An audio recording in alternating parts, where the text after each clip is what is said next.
রক্ত দিয়েছে, মানুষ হাজারো মানুষ বন্ধুত্ব গ্রহণ করেছে, অন্ধ হয়েছে, বিকলাঙ্গ হয়েছে। ভেবেছিলাম এবার বৈষম্য দূর হবে, চাঁদা মুক্ত দেশ পাবো, মানুষ শান্তিতে বসবাস করতে পারবে। কিন্তু আমরা কি দেখলাম? 2024 জুলাই আগস্টের আন্দোলনের পরে আবারও খুন, খারাপি, ধর্ষণ, অবিচার, চাঁদাবাজি, জুলুম, অত্যাচার।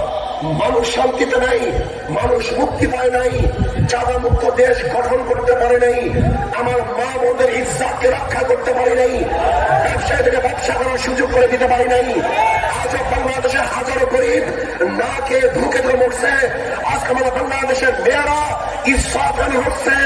আজকে ব্যবসায়ীরা ব্যবসা করতে পারছে না চাঁদাবাজির কারণে। এই দেশ আমরা চাই নাই, এর জন্য আন্দোলন করি নাই, সংগ্রাম করি নাই। ইনশাআল্লাহ আগামীকাল একটা আন্দোলন হবে, যে আন্দোলন হবে চাঁদা মুক্ত আন্দোলন, জালিম মুক্ত আন্দোলন, ধর্ষণ মুক্ত আন্দোলন। সমাজের চ্যালেঞ্জের বাংলাদেশ উৎখাত করতে হবে ইনশাআল্লাহ। আমরা কি চাই? আগামীতে ইসলাম হুকুমত কায়েম করতে চাই, ইসলাম হুকুমত কায়েম করতে চাই। ইসলাম হুকুমত কায়েম করলে কি হবে? বাংলাদেশের সমস্ত গরিবরা দরিদ্র সীমার উপরে চলে যাবে। ইসলাম হুকুমত হলে আমার মা বোনরা ধর্ষিত হবে না। ইসলাম হুকুমত হলে খোলা আকাশের নিচে বাংলাদেশের একজন নাগরিক আর ঘুমাতে হবে না। ইসলাম হুকুমত হয় বাস্তবহীন একটা মানুষ বাংলাদেশে থাকবে না। যদি ইসলাম হুকুমত হয় কেউ খাবে কেউ খাবে না, এইটা থাকবে না। কেউ 10 তলায় কেউ নিচতলায়, এই বৈষম্য থাকবে না।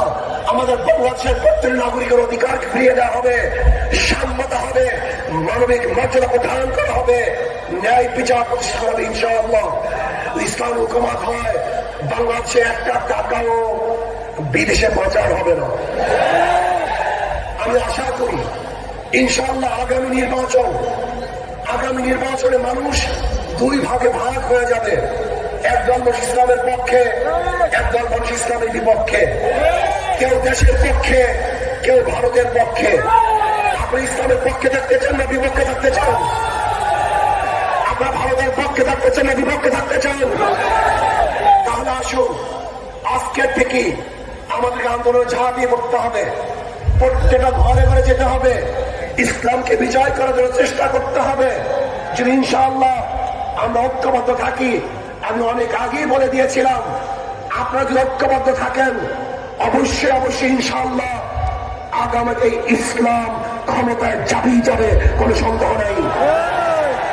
আমি তত্ত্বাবধায়ক সরকারের, অন্তর্বর্তী সরকারের প্রধান ডক্টর ইউনূসকে বলবো, নির্বাচন নিয়ে ষড়যন্ত্র চলতেছে, নির্বাচনকে পিছনে হটাবার ষড়যন্ত্র চলতেছে। আমি বলবো যথা টাইমে নির্বাচন দিতে হবে। নির্বাচন নিয়ে কোনো ষড়যন্ত্র বাংলাদেশের জনগণ মানবে না। একটা নির্বাচন দিতে হবে, গ্রহণযোগ্য নির্বাচন। যে নির্বাচনের সময় অংশগ্রহণ করবে সবার অধিকার সমান থাকবে, কোনো গুন্ডা থাকবে না, অবস্থান থাকবে না, ভোট দখল চলবে না, কেন্দ্র দখল চলবে না, কাউকে হুমকি ধুমকি দেওয়া চলবে না। বর্তমান প্রত্যেকের নিজ আদর্শ রক্ষা করার জন্য, বাস্তবায়নের জন্য চেষ্টা করবে। সেই সুযোগ, লেভেল প্লেইং ফিল্ড সরকারকে গঠন করতে হবে, সেই পরিবেশ সৃষ্টি করতে হবে।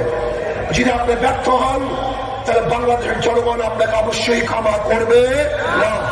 আসুন আমরা সমৃদ্ধভাবে আগামী ইসলাম হুকুমত কায়েম করার জন্য আমাদের যা কিছু আছে সব নিয়ে ঝাঁপিয়ে পড়বো। অবশ্যই ইনশাআল্লাহ ইসলাম বিচার হবে, এদেশের চাঁদাবাজরা আর বিজয় অর্জন করতে পারবে না। আমার আলাইনা ইল্লাল বালাগ। আসসালামু আলাইকুম ওয়া রাহমাতুল্লাহি ওয়া বারাকাতুহু। বীর চট্টলার